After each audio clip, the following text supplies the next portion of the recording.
यह कहानी महाराष्ट्र के एक छोटे से गांव में रहने वाले रमेश की है। रमेश दिखने में तो एक बच्चा था, लेकिन वह हमेशा अपने दोस्तों की, अपने परिवार की और अपने आस पड़ोस के लोगों की मदद करता था। रमेश बहुत ही समझदार था। उसे नई नई चीज़ों का निरीक्षण करने का बड़ा शौक था। वह हमेशा अपने घर के आसपास घूमता और अपने आस पड़ोस के प्राणियों को खाना खिलाता, क्योंकि रमेश को पशुओं से बहुत प्यार था। एक दिन रमेश अपने भाई के साथ एक बगीचे में बैठा था। तभी रमेश को एक पेड़ के पीछे कुछ आवाज़ आई। तभी रमेश उस आवाज़ का पीछा करते करते उस पेड़ के पास चला गया।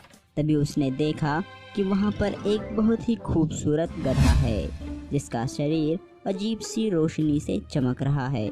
रमेश को वह गधा बहुत प्यारा लगा और वह उसको पकड़ने के लिए तेजी से उसकी ओर बढ़ने लगा।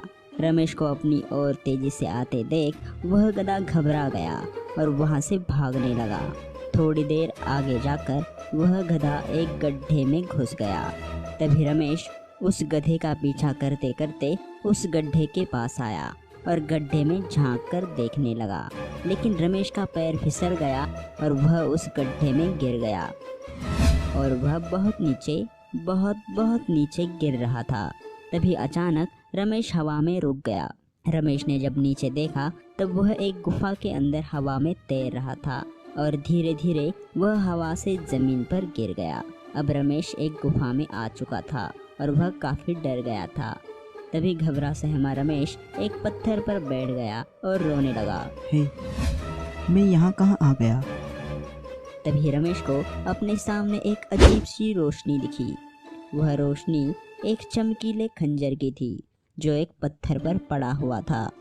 रमेश अब खंजर की ओर जा ही रहा था कि उसके सामने एक गधा आकर खड़ा हुआ। रमेश उसे देखकर बहुत खुश हुआ और उसकी ओर जाने लगा। रुक जाओ। हाँ, क्या मैंने तुम्हें बोलते हुए सुना? क्या तुम बोल सकते हो? लेकिन ये कैसे हो सकता है? हाँ, मैं बोल सकता हूँ, और यही नहीं, मेरे दोस्त भी बोल सकते हैं। लेकिन यह बताओ तुम कौन हो? गधे को बोलता देख रमेश हैरान हो गया। ओह, मुझे तो यकीन नहीं हो रहा। अरे तुम कौन हो और तुम यहाँ कैसे आए? मैं रमेश हूँ। मैंने एक गधे को इस गड्ढे में जाते देखा। जब मैं गड्ढे के अंदर झांकने लगा तब मेरा पैर फिसल गया और मैं यहाँ पर गिर गया। वैसे यह कौन सी जगह है? तुम जमीन के बहुत नीचे आ गए हो। तुम्हें यहाँ से बाहर निकलना होगा। तुम्हारे घर वाले तुम्हें ढूंढ रहे होंगे। अरे यह तो मैंने सोचा ही नहीं, लेकिन मैं बाहर कैसे जाऊँगा? मैं इतनी लंबी सुरंग चढ़ के तो नहीं जा पाऊँगा। क्या तुम कोई और रास्ता बताओगे बाहर जाने का? रास्ता तो है, लेकिन उसे ढूंढना पड़ेगा। हम भी काफी महीनों से उस रास्ते को ढूंढ रहे हैं। क्या, कई महीनों से? नहीं, अब मैं बाहर कैसे निकलूँगा? कुछ तो दूसरा रास्ता होगा बाहर जाने का। नहीं है, लेकिन एक उपाय है। कैसा उपाय? तभी वह गधा बताने लगा। एक खंजर है जिसकी मदद से हम यहाँ से बाहर निकल सकते हैं। वह खंजर यहाँ कहीं पर भी हो सकता है और हम उसे कई महीनों से ढूंढ रहे हैं। गधे की बात सुनकर रमेश को याद आया कि उसने यहीं कहीं एक खंजर एक पत्थर पे पड़ा देखा है। तभी वह उस पत्थर की ओर भागने लगा और खंजर को उठाकर उस गधे को दिखाने लगा। कहीं आप इस खंजर की तो बात नहीं कर रहे? हाँ, यही है। लेकिन तुम्हें यह कहाँ मिला? हमने तो इस गुफा का चप्पा छान मारा था। हमें तो कभी कोई खंजर नहीं मिला, और तुम्हें इतने जल्दी वह खंजर कैसे मिल गया? यहीं पर तो था, उस पत्थर के पास। गधे को उस दानव की बात याद आ गई। दानव ने कहा था कि यह खंजर सिर्फ साफ मन के व्यक्ति को मिलेगा।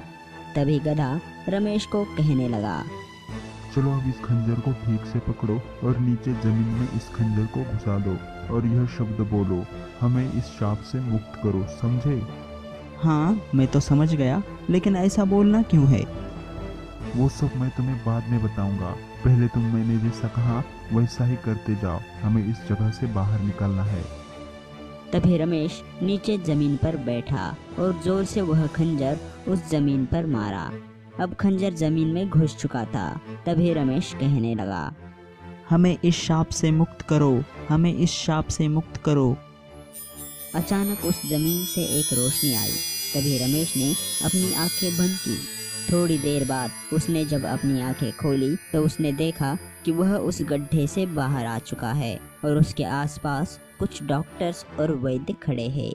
इतने सारे डॉक्टर्स और वैद्यों को देख रमेश चौंक गया और कहने लगा, आप सब कौन है और मुझे इस तरह क्यों देख रहे हो? तभी उनमें से एक डॉक्टर सामने आया और रमेश से कहने लगा, मैं वही गधा हूँ जिससे तुम उस गुफा में बात कर रहे थे। हम सब एक श्राप की वजह से इंसान से गधे बने हुए थे। तुम्हारी वजह से हम उस श्राप से मुक्त हुए हैं। क्या? मुझे तो कुछ भी समझ नहीं आया। कुछ दिन पहले हमने आवेश में आकर एक व्यक्ति का जादुई पंखा तोड़ दिया था, जिसके कारण हमें यह श्राप मिल गया और हम इंसान से गधे बन गए। लेकिन इस शाप से मुक्त होने का उपाय है मेरे पास। क्या है वह उपाय? वह उपाय है जादुई खंजर। यह जादुई खंजर क्या है? मैंने इस जगह पर एक जादुई खंजर छुपा रखा है, जो सिर्फ सच्चे और साफ दिल के व्यक्ति को ही दिखेगा। और जब तक वह व्यक्ति यहाँ आकर उस जादुई खंजर को लेकर उसे जमीन में नहीं घुसाएगा, तब तक तुम गधे ही रहोगे। उस दिन से हम सब रात दिन उस जादुई खंजर को ढूंढते रहते थे, लेकिन हमें कभी भी यह जादुई खंजर नहीं मिला। लेकिन यह खंजर तुम्हें मिला, इसका मतलब तुम बड़े ही नेक दिल बच्चे हो। रमेश, तुम्हारी मदद और दया की वजह से आज हम सब मुक्त हुए हैं। रमेश यह सुनकर घबरा गया। आपके साथ बहुत बुरा हुआ है, लेकिन फिर भी आपको उस जादुई पंखे को तोड़ना नहीं चाहिए था। अब हमें हमारी गलती का एहसास हो गया है और हमें उसकी सजा भी मिल गई है। रमेश को उनकी बात पूरी तरह समझ नहीं आ रही थी। तभी उसे अपने भाई की याद आ गई। उसने इस बात को भूलकर अपने भाई के पास जाने का सोचा।